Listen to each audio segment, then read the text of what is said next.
Nossas obras, elas devem resplandecer neste mundo caído.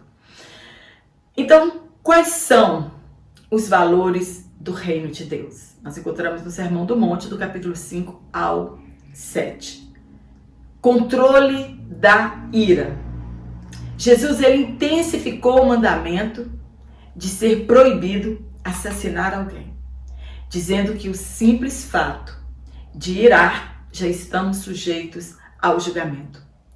No reino de Deus, não somente as ações exteriores que contam, mas as atitudes e as intenções do coração.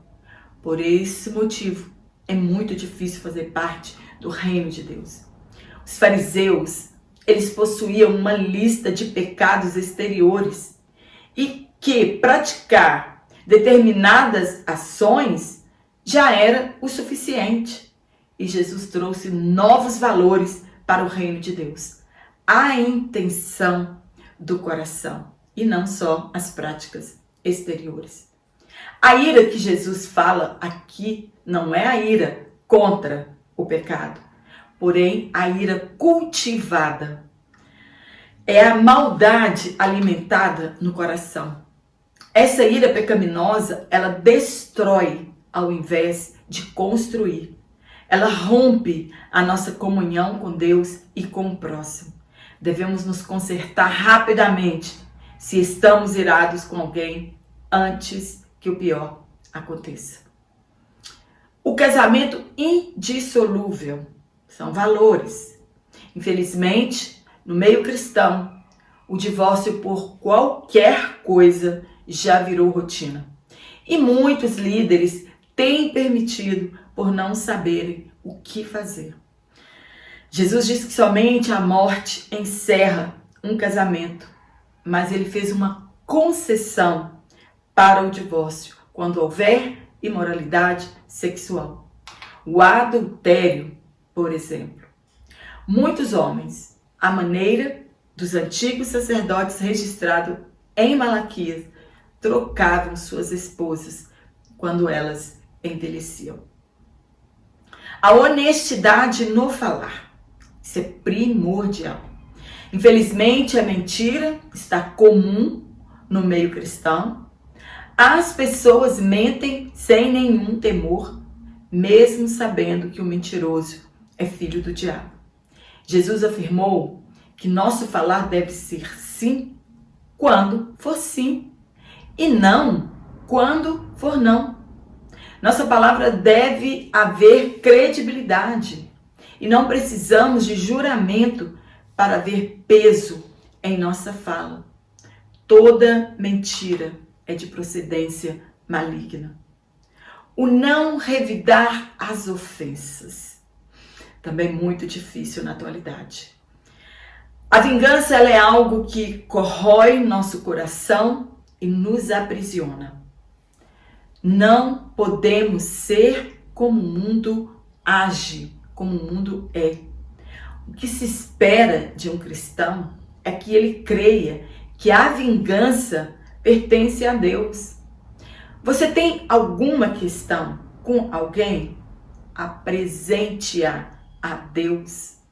Não precisamos desejar mal a ninguém ou revidar as ofensas. Tudo que a pessoa semear, isso colherá. Somente seremos perdoados se perdoarmos uns aos outros. A esmola, a oração e o jejum a partir de um coração sincero. Quem precisa ver as nossas boas obras é o Pai que está no céu. Ele conhece a sinceridade de nossas intenções e Ele nos recompensará. Ele é o Deus do secreto. Do mesmo modo, as nossas orações devem ser feitas no secreto, no quarto, de portas fechadas, sem vãs repetições, mas seguindo o modelo deixado por Jesus, a oração do Pai Nosso. Da mesma forma deve ser o jejum. Ninguém precisa saber que estamos jejuando, é algo entre você e Deus. Do mesmo jeito, Ele nos recompensará, pois Ele é o Deus do secreto e Ele sabe todas as coisas. O não julgar aos outros. Como é interpretado errado esse versículo? Que não podemos fazer um preconceito antecipado, baseado somente nas aparências ou no que as pessoas falam. O texto não diz que as pessoas não devem ser colocadas à prova. O que diz é que primeiro eu devo julgar minhas próprias ações e depois disso talvez eu possa ajudar alguém em suas fraquezas. Como saberemos se uma pessoa é um charlatão se não avaliarmos a sua conduta? Se é um cão, se não fizermos um julgamento correto do seu comportamento? O alerta sobre os dois caminhos. Jesus afirma haver um caminho estreito e outro espaçoso, que nos levam a destinos diferentes.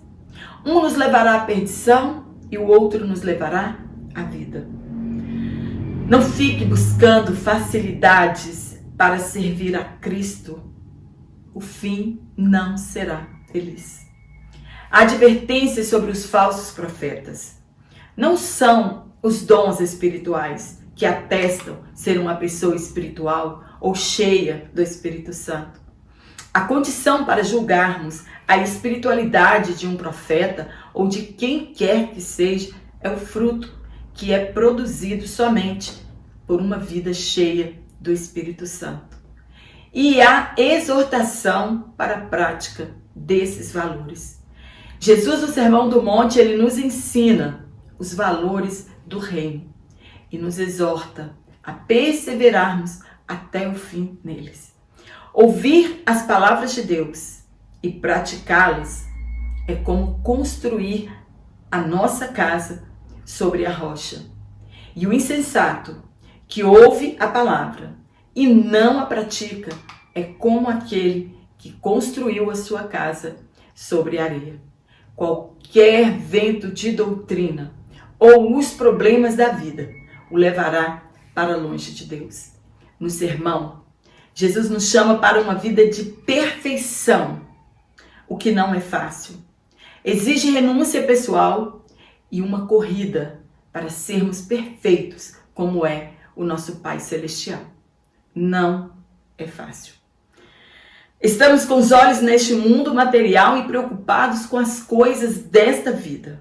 Jesus nos assegurou que se buscarmos o reino de Deus e a sua justiça, as demais coisas nos será acrescentada.